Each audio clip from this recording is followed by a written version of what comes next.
Thank you very much, ladies and gentlemen. It's a great honor. And last night's debate was fun. It was different. It got wonderful. There were a lot of good feelings in that room, and I think it's something, frankly, that the Republican Party needed. And today is something very, very special because Dr. Ben Carson was respected by everybody. Everybody wanted his endorsement, and everybody loves him and truly, truly admires what he's done. His life has been an incredible life. It's been a awe-inspiring life. And I just want to tell you that having his support really, I think it adds just total credence to what I'm trying to do and to what we're all trying to do. So I just want to introduce Dr. Ben Carson, special person, special man. Thank you very much. Okay. Thank you. Well, thank you, Donald. And you know, this whole process, getting involved in the political process, was something that I never particularly intended to do. But, you know, I listened to the people, and it was really all about the people, and it continues to be all about the people.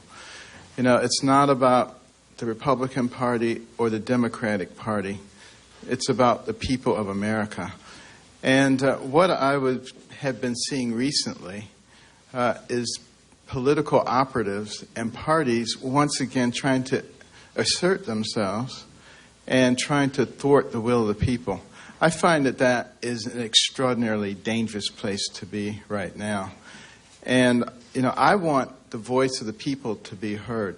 I want the political process to play out in the way that it should play out.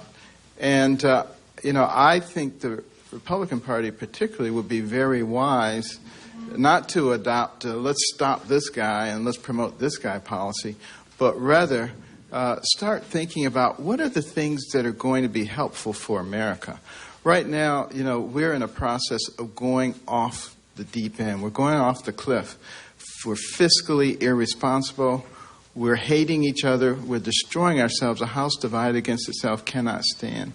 We're failing to take a leadership position on the world stage. Now, some people have said, well, why would you get behind a man like Donald Trump? I'll tell you why. First of all, I've come to know Donald Trump over the last few years.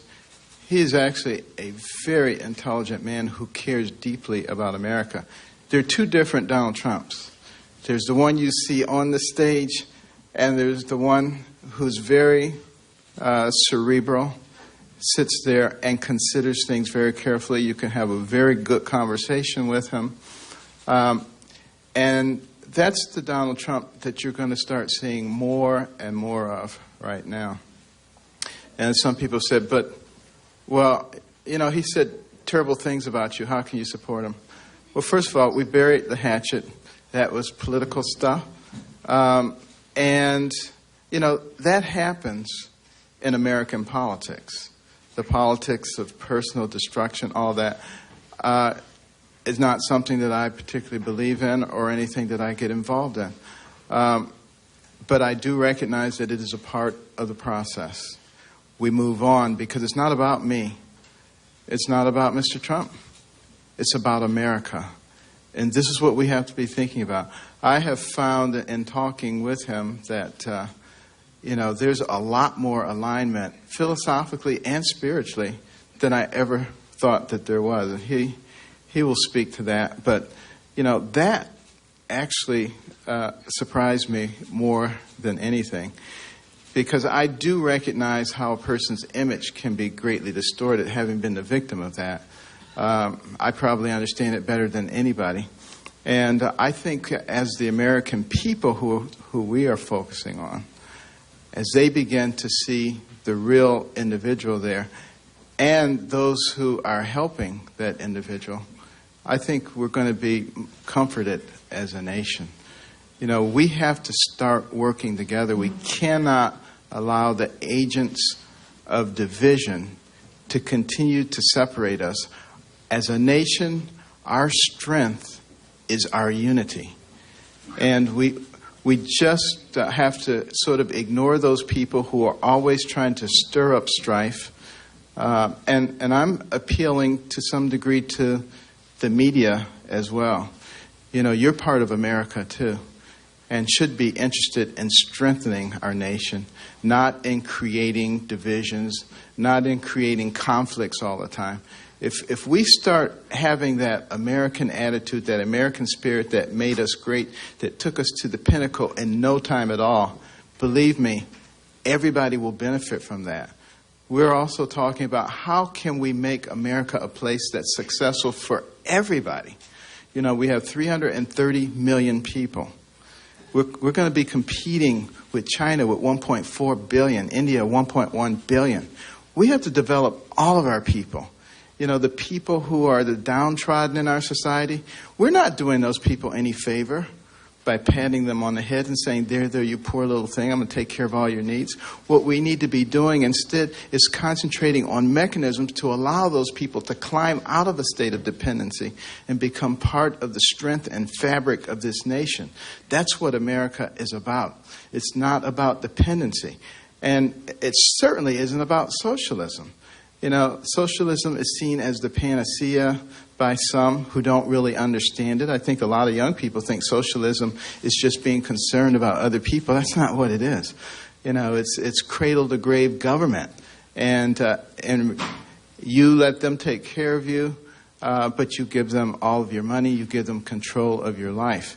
They all end up looking the same way: a small group of elites at the top controlling everything, a rapidly diminishing middle class, and a vastly expanded dependent class.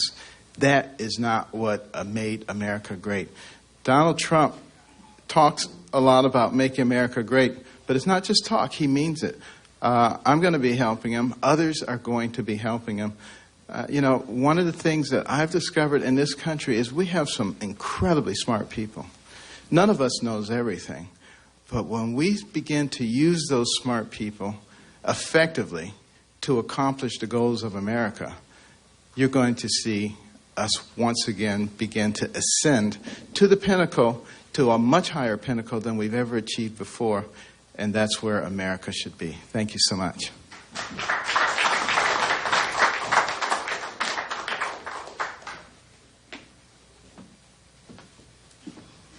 Thank you very much, Ben. And Ben and I were talking lengthily yesterday, and it was an amazing conversation. One of the things that I realized is his great love is education.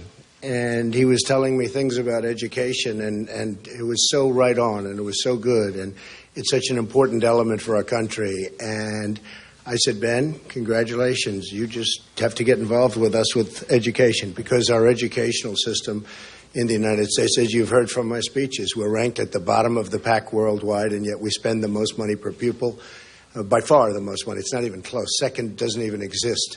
So Ben is going to get very much involved in that, and he's going to get very much involved in health care, where he's an expert.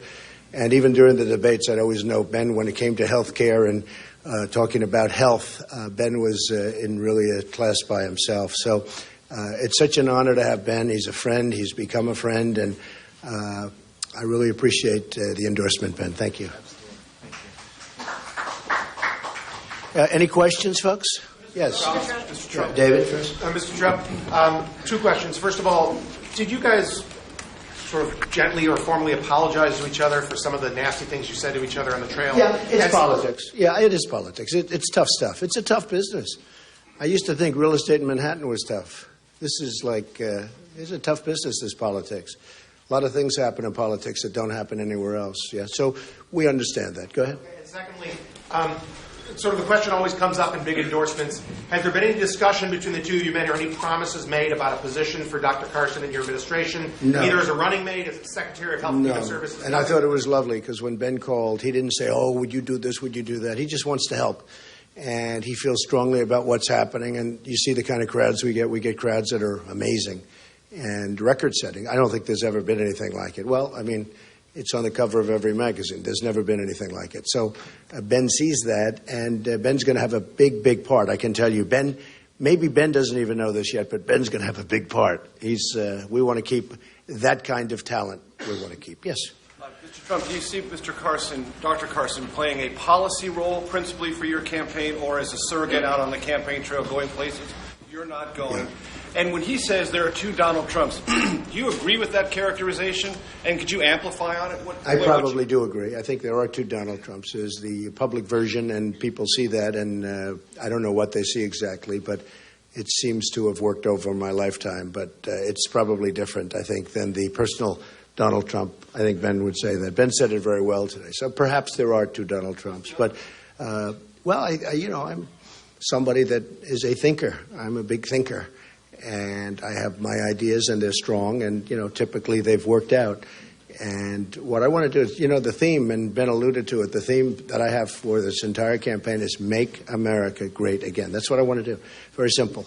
I want to make America great again. We have so many problems, whether it's military, whether it's trade, whether it's borders, whether it's terrorism. We have so many problems. The debt.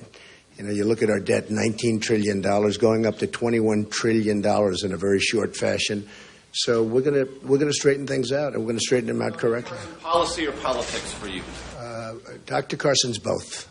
Dr. Carson is both. But he's going to be very much on policy. Ben was always very strong on policy, and he's going to be very much on policy. Mr. Trump. Yes, go ahead. Thank you, Mr. Trump. You've been talking a lot about unity on the campaign trail and in the debate last night. Can you fill us in on any outreach efforts you're making to Capitol Hill? And then I also wanted to ask you an Islamic State question after that. Yeah. We have been called by the biggest people in politics, not only Republican politics, but also the biggest people in Republican politics. And over the last couple of weeks, you saw Paul Ryan reached out, and terrific guy. I've always respected him. I've always liked him. And not necessarily agree on everything, because I'm very strong on borders and very strong on security. And I think Paul is, I think he's going to have his views, and I think probably certain things will change. But Paul Ryan reached out, and we had a great conversation, and many other people at the top level. I sort of get a kick. I see you covering one person who's saying Donald Trump must be stopped, and I talked to him 2 days before, and he's saying, Donald, we have to come together. We've been contacted by many of the biggest people in Republican politics. Congressional lawmakers as well, proactively? Well, I'm reaching out, but they're really reaching out to us because they see what's happening. We're getting millions and millions of people, additional people that the Republican Party has never had before. It's the biggest story. I said it last night at the debate. It's the biggest story in politics is what's happening. We are having millions and millions of people come up and vote for the Republicans. They get out, they register Republican. I've had so many people tell me, I've never voted Republican in my life. I left the Democrats in order to register as a Republican so I could vote for you. Independents, Democrats, and you see it. We're up 65%, more than that. Millions of people more. And that's what I'm saying. The Republicans now want to embrace it. I mean, I see it. They want to embrace it. Tom? And then I also wanted to ask you about Islamic State quickly. Last night in the debate, you talked about potentially sending up to 30,000 American troops to the Middle East to fight Islamic State. We have to get rid of ISIS. That's more troops than George Bush sent to Afghanistan after 9/11. Let me tell you, we're going to get rid, and they're going to get back real soon. We have to get rid of ISIS. It's going to be up to the generals. We have to get rid of it. But the generals are going to be able to play their own game. I want to find out I have the right general. I want to find out we have the right general, Ben, right? We don't want to have the wrong general talking to us, but we're going to find the right general. We're going to find the right guy or person or woman. Prepared potentially for a long war? No, it's going to be very quick. It's going to be very quick. We're very powerful. We don't use our power. Yes. Mr. Trump, two questions. First, on the bearing the hatchet deal with you and Dr. Ben Carson, you mentioned politics is rough. Do you personally regret any of the things you said about Dr. Carson? Well, it's a funny thing. I was thinking about it yesterday, and because I have such respect for Ben. And if you notice, I mean, the CNN poll came out 49-15. How do you like that, Ben? He wouldn't have been happy. But if you notice, during this whole thing, nationally I'm talking about, because ultimately, they say nationalism is important. Well, ultimately, I guess it's probably the most important. So CNN comes out 49 a couple of days ago, 49 for Trump and 15 for the two others. I think we're at 15. The one person that just kept sneaking up on me, I couldn't lose him, was Dr. Ben Carson. I could not lose that guy. And I was doing well, and, Trump would be at 28 at that time. And I remember when it was 28, and Ben was 18, and then he was 19, and the next week it was like 22. And I said, whoa, what's this happening here? I don't like this, right? And then he was 24. And then I had a pretty good poll where I took a little lead in one. But then what happened is it was, I believe, NBC, Wall Street Journal, who always gives me bad polls, by the way, I have to tell you. I always have bad polls. Oh, thank you for the nice things you always say about me. You are so nice. Thank you. sitting next to David. Okay? Thank you very much. Always so nice. Now she's going to be bad because she's embarrassed, but I just want to thank you. So Ben would always, like, he'd be there. And then we had one poll where Ben went ahead. It was the biggest story worldwide. I said, this guy is unbelievable. And so I started going after Ben. And it's politics. I mean, Ben understands that. And I was really impressed with the way he fought back, because he fought back with silence and strength. And I even comment on it. Somebody else would have gone, they would have gone wild. He has great confidence in himself. And I was very, very impressed. And it is true. He's the one person, I use the expression, I couldn't lose him. I couldn't shake him. He did so well. And just go up, up, up, so steady, so solid. And I fought back and I hit him hard. And which is politics, and Ben understands that. And he understood that because I talked to him about it yesterday. But he handled it with such dignity. I frankly thought it was amazing. I actually gained a lot of respect for him. Okay. So on that point, though, Mr. Trump, you talked about the two Donald Trumps, that there may be, Dr. Ben Carson brought that up. When you say things like, I want to punch a protester in the face, or when you said the things about Dr. Ben Carson, is it just politics? Are you playing a character there? It's politics and it's fact. Let me just tell you. We've had some violent people as protesters. They're not just people saying, oh, these are people that punch. These are people that are violent people. I get the biggest crowds by far, not even a contest. And, you people don't like to report it. But actually, the one thing good about protesters is you have to go into these stadiums, these massive stadiums with 25 and 30,000 people. And you have to, at least you see, because the cameras never turn. Hey, Ben, the cameras never, ever turn and show the stadium. I always say turn and show how the stadium. They don't. But when there's a protester up in the corner, it's great because the cameras all turn. That's the only reason. Because, it's a negative as opposed to a positive, so they turn. But we've had a couple that were really violent. And the particular one, when I said, like to bang them, that was a very vicious, he was a guy who was swinging, very loud, and then started swinging at the audience. And you know what? The audience swung back. And I thought it was very, very appropriate. He was swinging, he was hitting people, and the audience hit back. And that's what we need a little bit more of. Now, I'm not talking about just a protester. This was a guy who should not have been allowed to do what he did. And frankly, if you want to know the truth, the police were very, very restrained.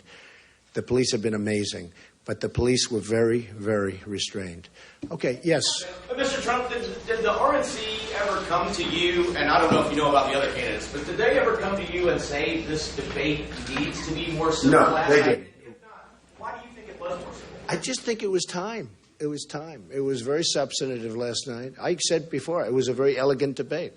It was very substantive. It was, Ben came in and he said, that was really a very beautiful debate last night. It's gotten great reviews as a debate. I won't tell people that I won, even though I did win, let me just say. I refuse to say that. Time Magazine, 80. Slate, 84. Fox, 91% at Fox. I don't believe it. NewJersey.com, 81. So, I mean, we had a debate last night, and I think I did what I had to do, actually. But it was, I don't know. We've had enough debates, in my opinion. We've had debates, these debates, they've been like Vince McMahon should have put them on because they were WWE and too much. And I think that it really, I think last night was something that was very important that it come off like that. And we didn't speak, and the candidates didn't speak about it, but it just sort of morphed into a very dignified debate. Yes? Mr. Trump. Yeah, go ahead, Sarah. Mr. Trump, you said in the debate last night you hadn't decided whether you're going to accept fundraising for the general election. Accept what? Whether you're going to raise money for the general election. But if you go that route, doesn't it undermine your pledge to voters that you won't be beholden? Well, I don't think so, because I wouldn't be taking money. If anything, the party would be taking money. I'm not going to take any money. I don't want money. But the party might take money. It's up to the party. That's really up to them. It's not up to me. And it's something I haven't given much thought to. I've self-funded my campaign. I put in, I guess I'll be in for $50, $60 million at a minimum. Right now, I am somebody that's a business person. And even when I don't, the money is sort of irrelevant, but I have a natural instinct to be a little bit careful with money because that's the way I am. That's the way we have to be with our country. I expect to have, tremendous amounts of money in this by the time we finish. I guess right now I'm into, you would know better than me, maybe $30 million, maybe more. But other people are in for $150 million and they're nowhere. They're out of the race. So I'm very proud of the race we've run. Somebody said, he's only been doing this for 8 months. But I know the system better than anybody. And the reason I know, because I was on the other side of the system. So when they talk about campaign finance laws, when they talk about all of these different things, I've been there. I know it much better. And I know it from the real side, not from the politician's side. Yes? Mr. Trump, I just want to go back. Good job last night, by the way. Thank you, sir. I want to go back to what Major asked and also what Tom asked about what Dr. Carson said this morning on the radio and here about the two Donald Trumps. So many people know you and like you because of your public persona. Is that the real Donald Trump, or is it something that we don't see? Well, it's an interesting question. I don't like to overanalyze myself, but I will tell you that I try and be, who I am. I want to be honest. Certain questions are asked of me, and I give a straight answer as opposed to a politically correct answer. I know the politically correct business better than anybody. Would you answer differently if you were in private? No, I don't think so. I'd like to. I answer truthfully. Look, we're at a point where we have to start being truthful with our country. Like the question on Islam. I'm answering the question. And I know the exact answer. I could have given an answer the other night to Anderson Cooper, which would have been perfect, and nobody would have been talking about it. It would have been fine. But there is a problem. And we've got to find out what the problem is. We have to solve the problem. And you're not going to solve the problem unless you know there is a problem. So I want to answer questions honestly and forthrightly. And even if I'm on a big stage with all of these tremendous numbers of cameras around, I have to answer honestly. It's the only way we're going to solve the difficulties of our country. Yes, go ahead. Just along the same lines, so why are there two Donald Trumps? Did you at some point make a conscious decision to behave differently in public? I don't think there are two Donald Trumps. I think there's one Donald Trump, but certainly you have, look, all of this, and you have somebody else that sits and reads and thinks. And I'm a thinker, and I have been a thinker. And perhaps people don't think of me that way because you don't see me in that forum, but I am a thinker. I thought it was very nice what Ben said, actually, because it is another side of me. I'm a very deep thinker. I know what's happening, okay? Dr. Carson said that we start seeing more of that side of you. Can you elaborate a little bit on that? Well, I'm going to work with Ben on so many different things. And I'll be honest, when I was with Ben yesterday, the thing that most impressed me, I know all about his views on health care because I've heard them, and I've always felt that he knew more about it than the other people on the stage, and perhaps he should because that was what he was doing. But I was most impressed with his views on education. It's a strength, and it's a tremendous strength. And so Ben's going to be involved with us in any aspect he wants to be, but in particular on those two subjects. Okay. Yes, go ahead. I meant more of this toned-down version, what we saw last night, what Dr. Carson referred to as your cerebral side. Do you plan to tone down your performances as it depends. You can't say. I didn't go there as a toned-down person. I went, and whatever happens, happens. You have to be able to swing with the punches. And, to be honest with you, I went there. I didn't know if I was going to be. If I was hit, I would have hit back. Now, there are those people that said to me, I was telling Ben yesterday, there were those people that said, it doesn't matter, let them call you names, let them do whatever they want, stand there and take it. You're leading, you've got a substantial lead, nobody's going to beat you, don't do anything. And I say, I can't do that. When somebody hits, I have to hit back. So I thought they were very respectful yesterday. I thought, frankly, everybody did well. I thought it was I used the expression. I thought it was a very elegant debate last night. Yeah, go ahead. Mr. Trump, two quick things. You said earlier that you felt we've had enough debates. There is potentially another debate scheduled on March 21st. Is your suggestion to the RNC at this point, guys, we've had enough? I think we've had enough debates. How many times do you have to give the same answer to the same question? Do you agree with that, Ben? The same question, same people, same everything. I think, it would be nice to finish off with this one. I thought CNN did a fantastic job last night. I thought that Jake was a great moderator. It was just a really nice way to finish off the debate season. But I really think it's enough debates. I don't think there's any reason for the debates. I know they're getting very big ratings. And by the way, the Democrats are not getting ratings at all. And our debates are getting very, very big ratings. But one of those things. I think we had enough. The networks want them. I don't think any of the candidates want them at this point. The networks very much want them. Mr. Can you talk about also, there's a phrase you've been using the last several days on the trail and in interviews. You've said embrace it to the Republican Party. I know you were asked a little bit about that earlier. Yeah. As you move forward now and as the contests start to limit, what are you going to do? Are you going to find yourself surrounding yourself with more people who are endorsing you, speaking on your behalf? When I said embrace, I was saying that the Republican Party should come together and embrace these millions of people that are going down and voting. Millions. You know, South Carolina, New Hampshire, no matter where it is, it's the millions and millions of people. We've had, I was going to bring down a list, and I said I didn't want to bore you people, but we've had some states that are up 102% from 4 years ago. 102%. There's something happening that's really beautiful to see. And these are people, in many cases, as I said last night, these are people that have never voted. Ben, I have people coming up, they said, and I'm talking about 40, 50, 60, 70 years old. So many people. They say, Mr. Trump, I've never voted before. And they've got a Trump shirt on.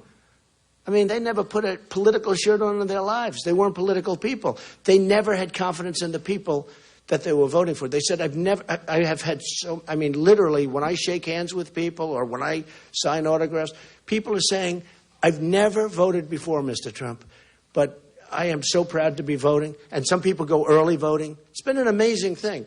And what I said to the Republican Party, the establishment, if there is such a thing, I guess I used to be a member of the establishment 8 months ago, but if there is such a thing, I'm not sure that there is. But I said, embrace it instead of fighting it, instead of fighting me like this, you know, these people from Club for Growth. These are people that came to my office. They asked me for $1 million. I said, who are they? I don't even know who they are. They asked me for $1 million.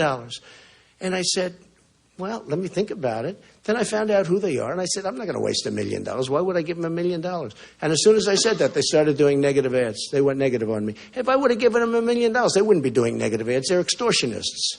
They're extortionists. That's all they are. And I look on television, I see negative ads, which are all wrong. The ads are lies, by the way. But you know, so that's what you have. We should embrace it. The Republican Party should grab this, and we will have a victory like the Republican Party has never had before. One of the things Ben and I were talking about, I will win Michigan. That's not in the playbook for the Republican Party. I think I have a chance to win New York. That's not in the playbook. Can you imagine if you win New York? You know, they always talk about the 6 states you have to win, the Florida, Virginia, you know, just go down the line, Pennsylvania, Ohio. You have to win certain states. If you lose one of them, it's over for the Republican Party. The fact is, structurally, it's much more difficult for somebody to get elected from the Republican Party. Everybody knows that. With me, I add a lot of states that aren't even in play for anybody else. I mean, I add all of the Rust Belt states. I own states that I will get states that are unbelievable, that are unthinkable for the Republican Party. And we should embrace it. All right, a couple more and we'll go on. Mr. Trump, you said Dr. Carson over there would be handling education for you. Here in Florida, a lot of people are angry about Common Core. It just came in a few years ago. But it's up to the states to handle that. So how would Dr. Carson do something about the issue that a lot of people have with Common Core? Well, Ben knows the education. He knows what's going on. And I'm personally very much opposed to Common Core. I like local education. Ben feels very much the same way. And I think Ben is going to do a tremendous service for helping the states because, you know, we want to see it. There's great love in education. And when you circle those schools with the parents and the teachers and everything else, instead of some bureaucrat in Washington, you're going to do a lot better. Okay. Have you had any conversations with Senate Majority Leader Mitch McConnell? I have not yet. I'm sure I will, but I have not yet. I have not yet. What is your reaction to the news that Mitch McConnell has been advising vulnerable Senate Republicans on, you know, running away from you if you were the nominee? I'm sure that will change. Yeah. Do you think that the Republican Party leadership, those that are in Washington right now, are disconnected from the Republican base, the electorate? Is that who you're seeing as maybe potentially dividing, uniting the electorate against the party leadership? It's true. There's a big disconnection between the so-called leadership. I don't even know what the leadership is. I can't define the leadership because nobody knows what it is. But there's a big disconnect between the so-called leadership and the people. But the people, to me, are much more important because they're the ones doing the voting. That's why I'm standing up here today and other people aren't. Why do you think there is a disconnect? What are they not understanding about their The Republican Party lost its way. They've lost 2 elections that they should have won. Certainly the last election they absolutely should have won easily. That should have been an easy victory. In my opinion, much easier than the one we have coming up. And they lost. So the Republican Party lost its way. The Republican Party now, something has happened. Call it a miracle, call it whatever you want to do, but they're talking about it all over the world. It's the biggest story in all of politics. It's one of the big stories of the world. The millions and millions of people that are pouring into the Republican Party, not to the Democrats, to the Republican Party. And these are people that were disenfranchised. These are people that haven't had a pay increase in 20 years. These are people that have seen their jobs go to China and to Mexico and to Japan and to Vietnam and to every other country in the world but us.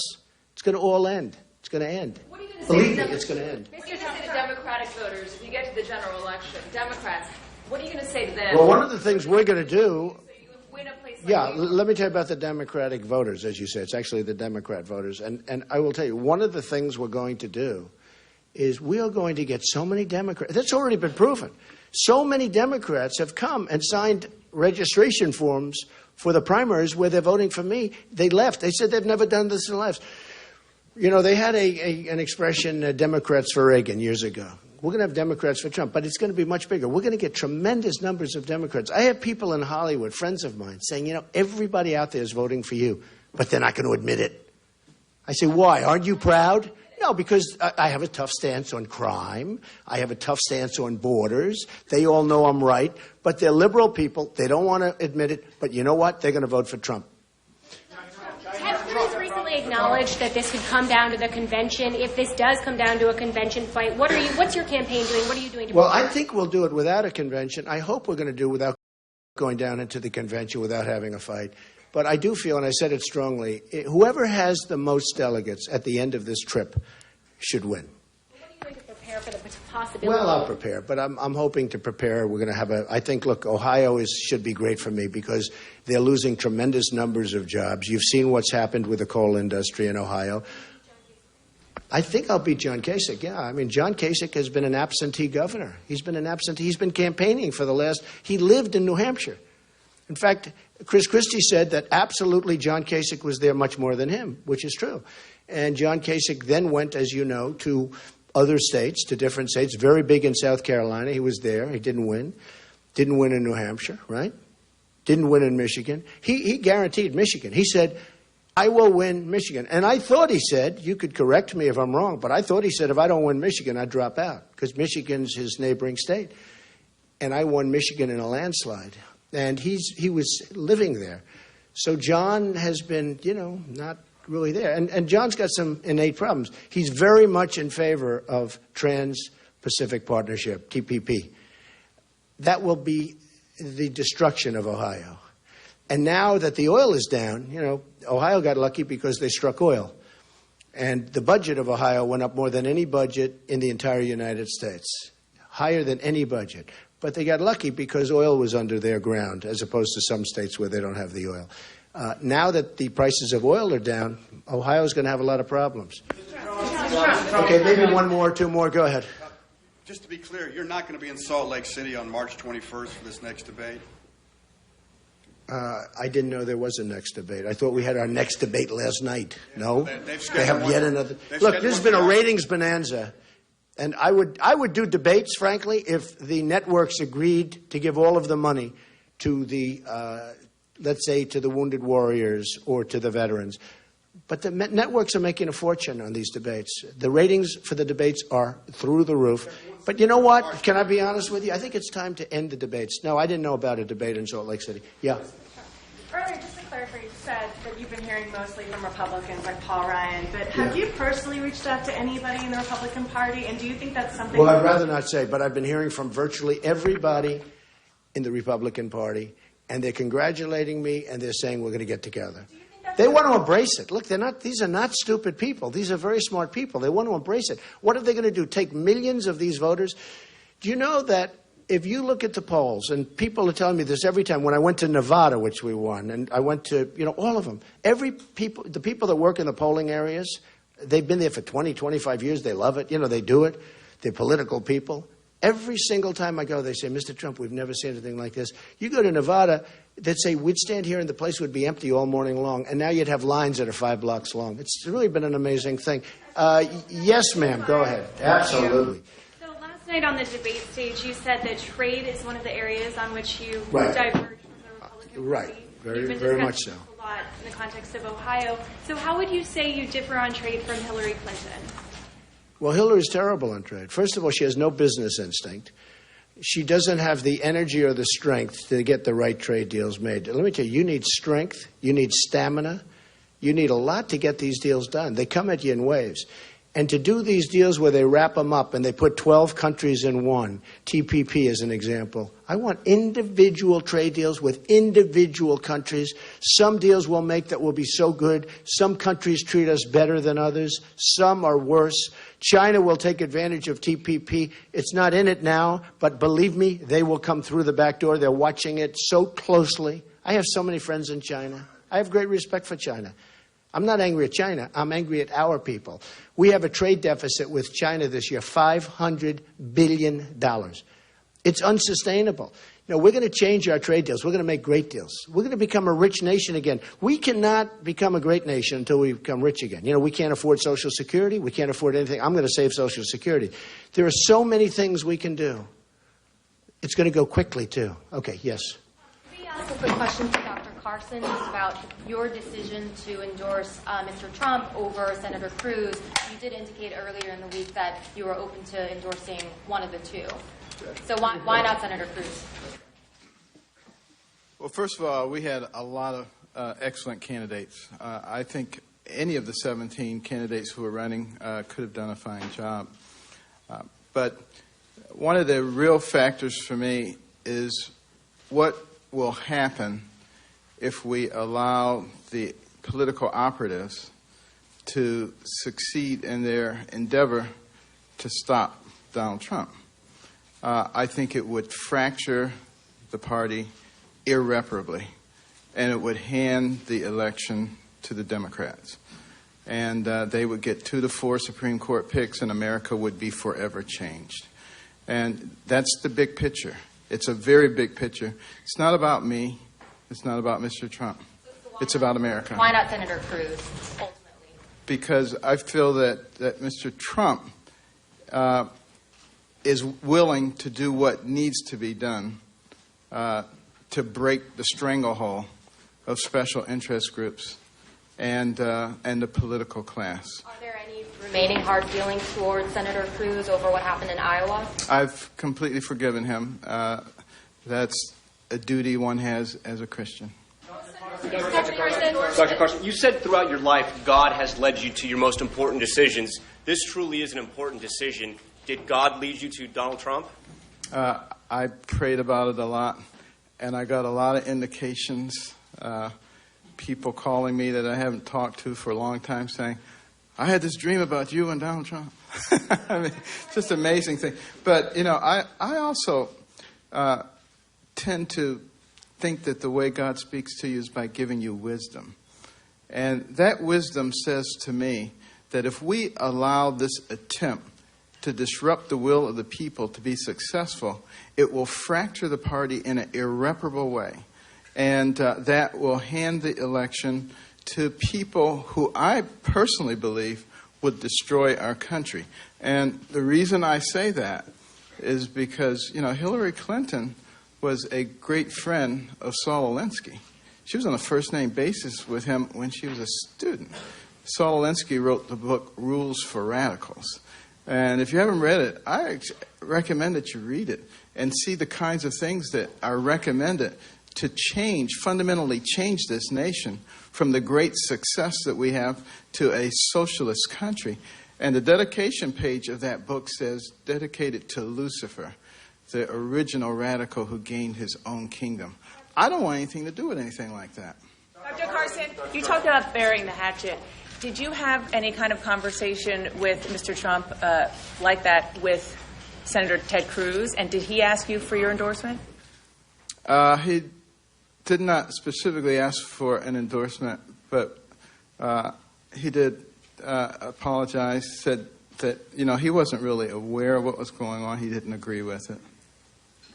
Why Mr. Trump over Ted Cruz? Dr. Carson, you said just a week ago today at CPAC that you were endorsing We the People. And it sounds as if in that intervening time between then and now, you've evolved.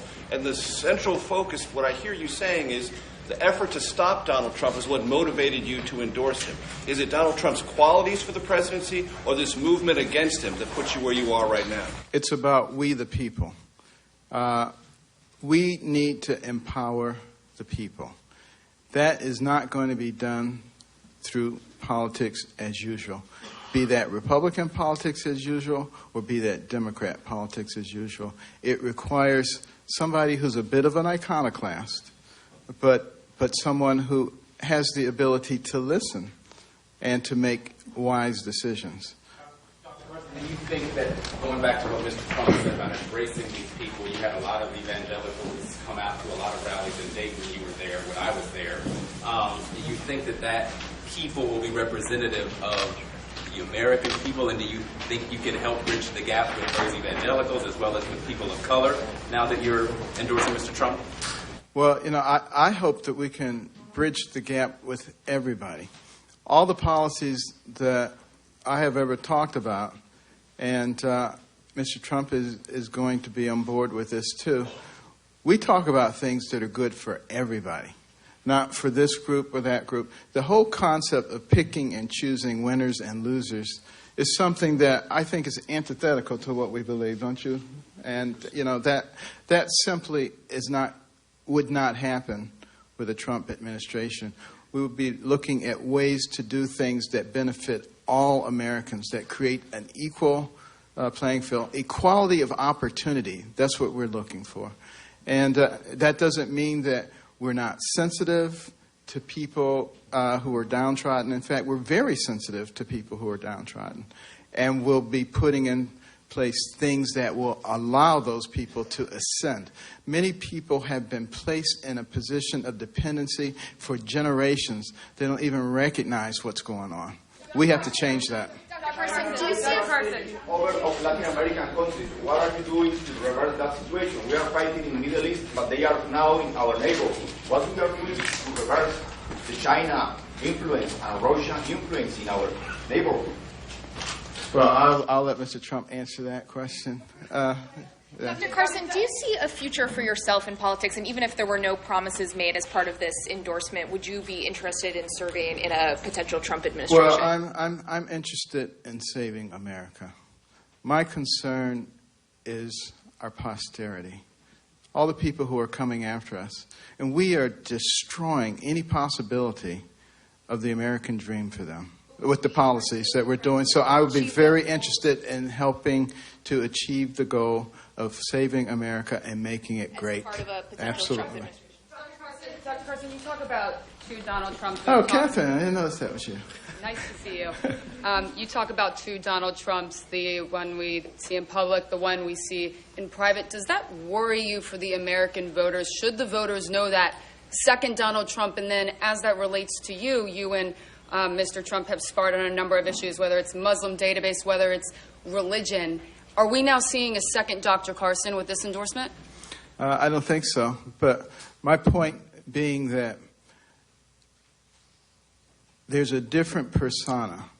Some people have gotten the impression that Donald Trump is, this person who is not malleable, who does not have the ability to listen and to take information in and to make wise decisions. And that's not true. Now, you might get that impression from, looking at debates and looking at some of the public appearances, but he's much more cerebral than that and a much more reasonable person than comes across. But as you well know, because you've heard me talk about it a lot, the media, they're very skillful at painting people certain ways. And it may not be who that person is at all. And that person can spend all of their time trying to change the media, or they can just move ahead. And I think he's decided he's just going to move ahead and focus the attention on the American people, not so much on the media. I think that's the right way to do it. Will you be campaigning with Mr. Trump? Will you be hitting the campaign trail with him? We will do some campaigning together, absolutely. And you said you would be interested in... And the last question? You would be interested interested in being a part of a potential Donald Trump administration. Have you been promised a running mate slot or a VP slot in exchange for this endorsement? We have not talked specifically about a role other than being involved in helping formulate policies and trying to make America great. That's the real key. And as was said by many, it is great, but it is nowhere near as great as it can be. And a lot of the things that are in place and that have been in place and growing over the last few decades have led us to a place of incredible stagnation. We don't need to be there. And if we once again begin to embrace those policies that will create the atmosphere for entrepreneurial risk-taking and capital investment, you will see an explosion like nothing you've ever seen before. We simply haven't been doing that. I don't think it's going to be that hard. And I don't think Mr. Trump thinks it's going to be that hard either. So thank you all very much. Thank you very much. Great honor. And go outside. We have coffee and drinks. Enjoy yourselves. Thank you.